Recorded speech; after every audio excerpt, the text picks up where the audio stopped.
We have been organising conferences and talks in Manchester dating back to the year 2008.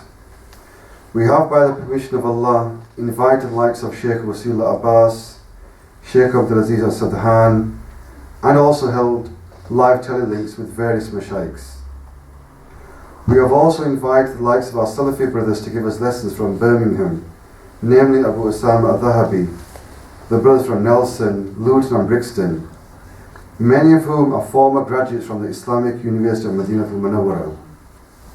Alhamdulillah, through our da'wah efforts, we have brought together various Masjid of Ahl-Sunnah, specifically Masjid Sunnah of Cheetham Hill, Makki Masjid of Longside, and Masjid Furqan of Mosside, and cooperated with them upon Birr and Taqwa, and upon the Quran and Sunnah, with the understanding of pious predecessors, the Salafus-Saahlih.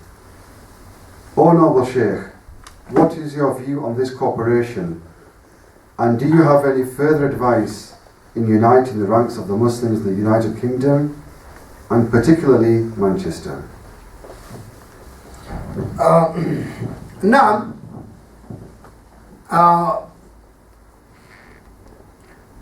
my personal view or understanding and observation to the da'wah here in Manchester, after being amongst you now for almost 20 days, that alhamdulillah I only saw what is really beautiful. Only calling to the Tawheed, calling to the Quran, calling to the Sunnah, calling to be upon gentleness and the good characters. And the names mentioned, I don't know nothing wrong with them.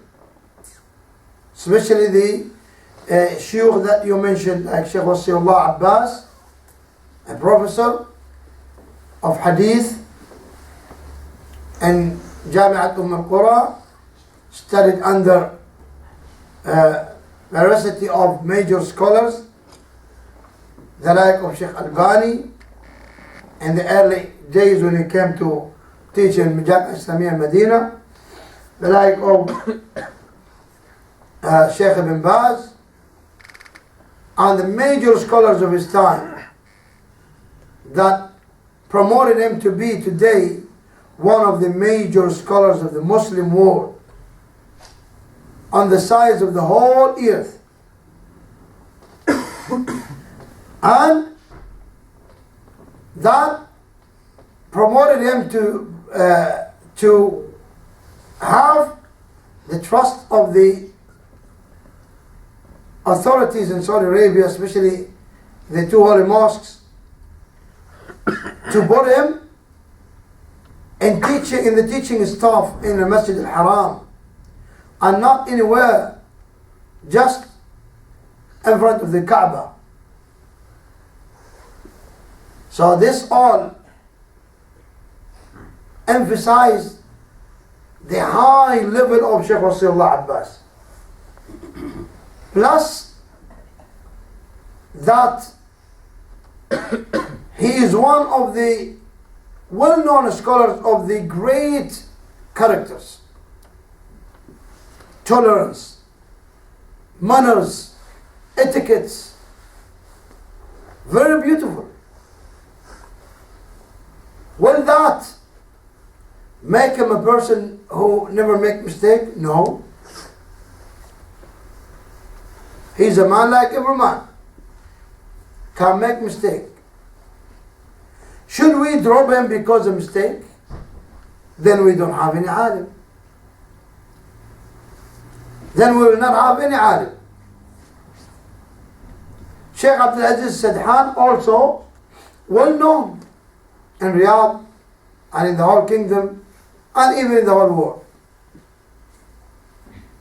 And the like. The students of knowledge you mentioned, the like of Abu Usamah or others, they are students of knowledge, graduated from the Islamic University, which is found by Shaykh Muhammad ibn Ibrahim al-Shaykh, rahimahullah, the first Mufti of the Kingdom of Saudi Arabia, in order to educate the Muslims outside Saudi Arabia, to go and spread the da'wah. So he has the qualifications to convey the da'wah. Shall that mean he never made mistakes? No. He can't make mistake. Shall we drop everybody who make mistake? Then we don't have to level ilm. What should we do when we see a alim or a talib al-ilm upon a mistake? We try to advise him on the best mean, or with the best mean. So to correct him and keep one good student of knowledge or alim with us. And instead of chasing them all away and stay without any alim. That is not correct. The proper position is to cooperate upon the birr and taqwa. And what I saw in these 20 days here in Manchester is the exact meaning and explanation of cooperating on the birr and taqwa. People, mashallah, gathering upon nothing but قال الله قال رسوله, advising each other, correcting each other, being patient with each other. That is what Islam called to. My advice to you, brothers, continue on that. Never look back, because this will hold you from going front, going ahead. And ask Allah Ta'ala to protect you. You guys, every one of you need to ask Allah Ta'ala all the time to protect himself, this individual, and all the community from any deception, any misguidance, any split, and to make all of this beautiful gathering always to be upon what pleases Allah Ta'ala. Wallahu a'lam. Adhan? ما تنسوا 10 دقائق بعد الصلاة يفضوا بعد الصلاة نستمر. طيب تأذن الآن؟ نأذن الآن. أي. وبعد الصلاة تستمر أحسن. أي إن شاء الله. حتى نستمر. تؤذن ونصلي مباشرة ولا؟ لا باقي 10 دقائق. أي ناخذ